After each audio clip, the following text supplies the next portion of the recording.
Hi, I'm Ed Snidecki, and welcome to the Heritage Report. Today, we'll be reading Heritage Brief 23, The Bridge.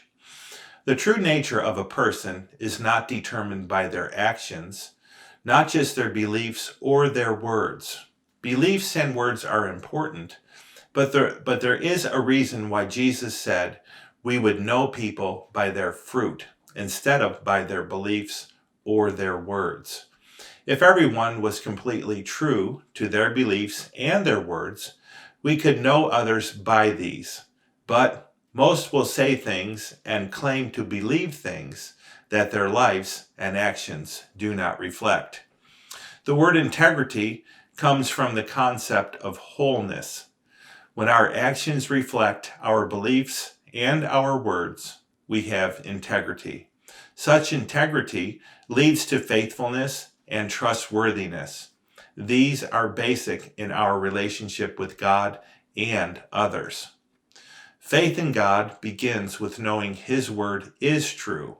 As we are called to be like Him, our words should be true as well. Other people's trust in us begins when they know we keep our word. All relationships are built on trust.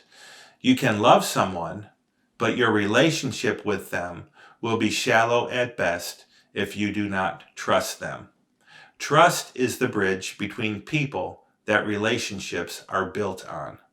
The stronger the bridge or trust, the more weight that can be carried across the bridge. The increasing divisions in America at this time are not just differences in politics or policy preferences, but are the result of a breakdown of trust. We have suffered such a meltdown of morality and integrity that to find a person who is trustworthy is now very rare. This is more a cause of our divisions than the issues. The positive side of this is that those with integrity are starting to stand out, and in this increasingly shaky world, people are drawn to them for the stability they have. This is not to imply that differences in politics or policy are not real divisions or important to take a stand for, but the possibility of bridging these requires that integrity and trust be restored.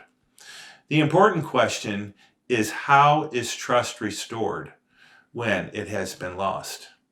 Trust must be earned, and there is only one way to earn it: by being trustworthy. Is our word our bond? Is there consistency between our words and beliefs and our actions?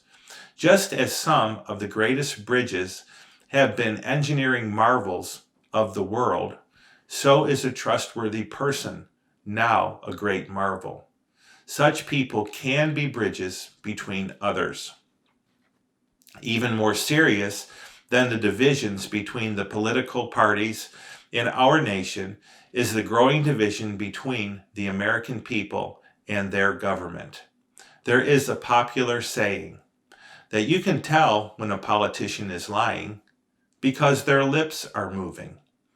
What began as a cynical joke is now a basic belief based on a long history of experience. So what is the solution? For politicians to say one thing, but to do the opposite is now common because we have tolerated it.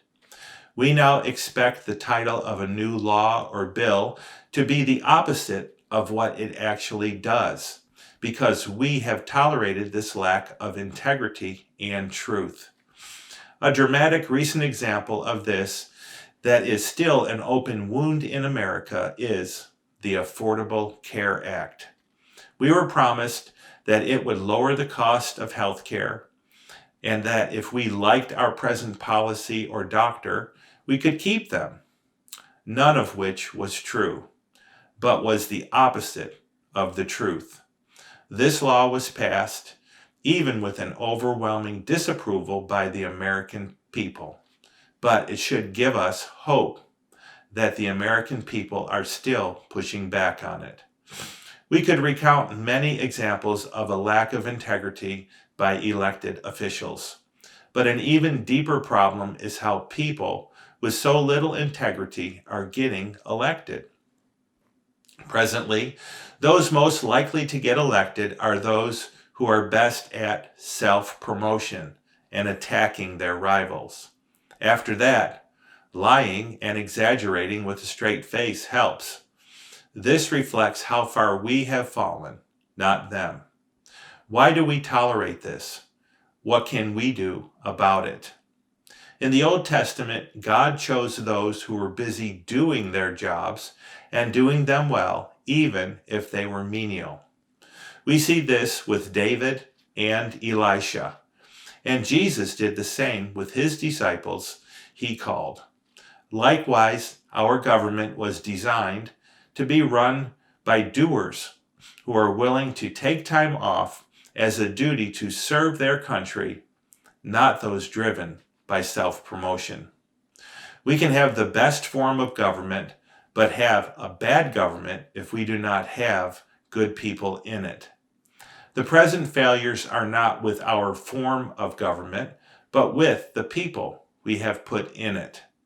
The process that has evolved in both main political parties is choosing some of the worst people to give power to and who have some of the worst reasons for wanting these positions. Churchill said, "Politicians think of the next election, but statesmen think of the next generation." When we elect politicians instead of leaders and statesmen, we can expect them to choose what is politically expedient and right for them over what is best for the country. Just check on how many in Congress voted for the Affordable Care Act for us, but voted for Congress not to be subject to it and have a different plan for themselves. That was one of the most telltale signs of an increasingly dangerous disconnect between our government and the people.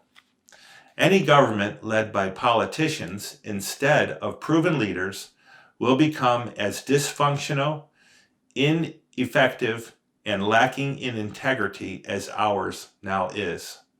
Self-interest have now become so entrenched in our government that it will take another revolution for us to restore it to being one that is truly for the people, of the people, and by the people.